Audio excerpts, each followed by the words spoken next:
Salam əziz şagirdlər, bu videomuzda da sizə növbəti bir qəbul sualının izahını verəcəm.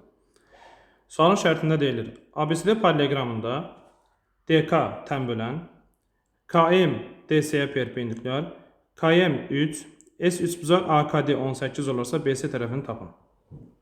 Deməli, bizə şərtdə verilənlərə baxsaq, görürük ki, DK tən böləndir. Əgər DK tən böləndirsə, bu zaman ADK bucağı alfadır, KDM bucağı da alfa olur.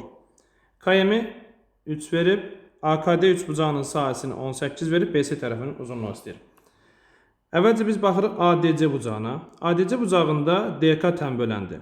Tən bölən üzərində götürülmüş K nöqtəsindən bucağın DM tərəfinə qədər olan məsafə 3-ə bərabərdirsə, K nöqtəsindən bu zaman AD tərəfinə qədər olan məsafə də 3-ə bərabər olur. Bura bir KH yazırıq.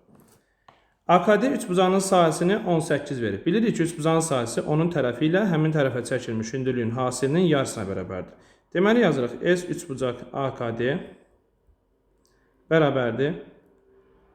AD vurulsun KH bölünsün 2.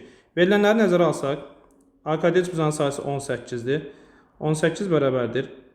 AD vurulsun KH 3 bölünsün 2. Buradan alırıq 3 AD bərabərdir 36-ya, AD bərabərdir 12. Deməli, paralleqramımızın AD tərəfinin uzunluğu